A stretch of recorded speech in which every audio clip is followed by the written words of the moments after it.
Alright, y'all, here we have some ferns. These are our native ostrich ferns, Matusha strethiopteris. We're right down the hill from the greenhouse, and these are kind of easily distinguished because they have this circular arrangement, kind of looking like an ostrich tail. They also have dimorphic fronds, meaning you see these brown things right in here? Those are the reproductive fronds that release spores. They all have this perfect shape to them. They're rhizomatous, meaning they spread by rhizomes or underground roots. Each one of them sends, I think, 7 other rhizomes out each year. So you can see it forms these large, dense colonies of ferns. We'll look at more detailed fern structure as well, but these are easily identified. So this is Christmas fern. It's evergreen. You can see the fronds from last season just kind of dying onto the ground. They protect the soil underneath. So the leaves on a frond are basically called pinna. Some of them even actually have little bumps on the pinna called pinnules. But a Christmas fern, an easy way to kind of remember an identifier for this one, is at the base of each pinna, it kind of downward slopes, looks like a little slope, and since they're around all year, you can think of it like a Santa's sled, or like a hill that you could sled on. So we can look a little bit more about fern. You can see there's a lot of hairs on this rachis, which is the stem that has the little leaves or pinna on it. And then the stem that has no pinna, that's called the stipe. So Christmas ferns, you can find them all over all kinds of forests in the Piedmont and the mountains. All right, here we've got another fern starting to come up. This is called southern lady fern, or Thridium asplenoides. Kind of some distinguishing characteristics here. We've got a reddish stipe and rachis, reddish stalk. The pinna are spaced out quite widely on the southern lady fern. Once again, it's a fern, so it's found in mostly mesic or moist forests. All right, here we have sensitive fern, or Nucleus sensibilis. Pretty easily distinguished by their overall general shape. They have a winged rachis, so you can see right down here, it's rachis. It's got wings on both sides. The pinna are spread out, pretty wavy. There's another fern called broadbeach fern, where the pinnules are like square and more separate rather than this wavy margin on the edge of the pinna. And you can see those fertile fronds.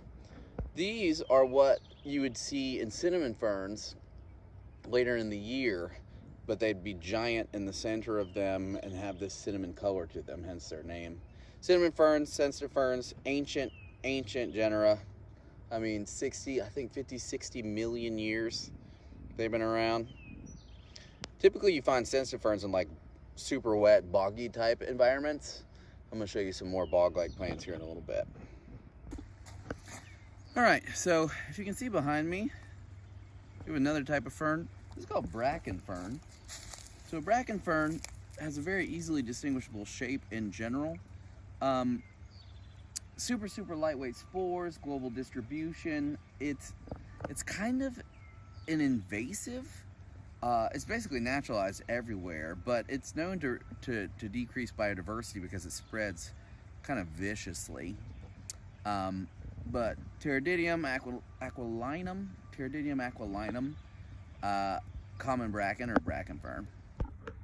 Another fern here, Thylepteris kunthii, southern shield fern. Distinguishing characteristic, has these weird pinna that point downward towards the base. Right there, where the stipe becomes the rachis. Southern shield fern. We've got another fern. Looks like we've got royal fern, Osmunda regale, popping up. Um, without a mature specimen, it's kind of hard to tell, but the pinny here are, are extremely separate. It's got this very open habit along the rachis here. Kind of looks like, I mean, almost like those vetch leaves like we've seen in the Fabaceae family before. But royal fern popping up. And here we have a broadbeach fern. I don't remember the genus and species of this one. Looks like sensitive fern. Has that winged rachis. The pinna are a little closer together. The whole thing looks like one big triangle, if you ask me. The pinnules are a little more rectangular than on the sensitive fern. And overall, it just has quite a bit of a different general look. So, cinnamon ferns, Osmodastrum cinnamomum. They have lots of cinnamony looking fibers on them. Very similar to interrupted fern and royal ferns. These things are ancient, y'all. They've been around for, God, I don't know, 50, 60 million years. Some characteristics that supposedly differentiate them. I should have brought a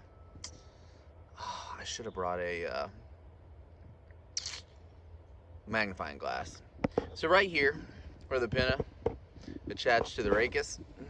Let me see if I can zoom in on one using this thing on my. There, oftentimes, is a tiny tuft of white fiber. Let me get another.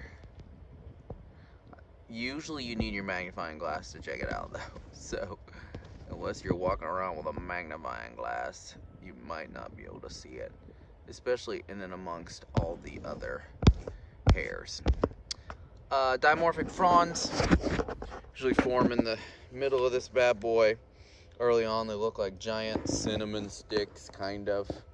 We don't have any out at the moment, but that's kind of the giveaway because the interrupted ferns have those dimorphic fronds form about halfway up, hence their interruption or interrupted nomenclature. It's another big old clump of cinnamon ferns.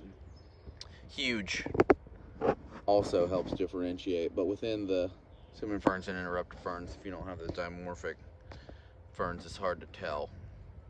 Or the reproductive fronds, it's really hard to tell which ones are the difference unless you brought your magnifying glass.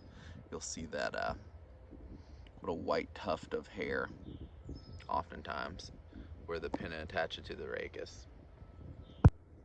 Okay, here we have southern maiden hair fern. This one doesn't have. This one easily distinguished by its overall shape and structure. Oh, heavenly to just feel. Single stipe, single rachis. The northern maiden hair has this like semicircular shape where the stipe diverges into two rachises. But here we've just got one. Don't remember the genus and species name of these, but southern maiden hair fern.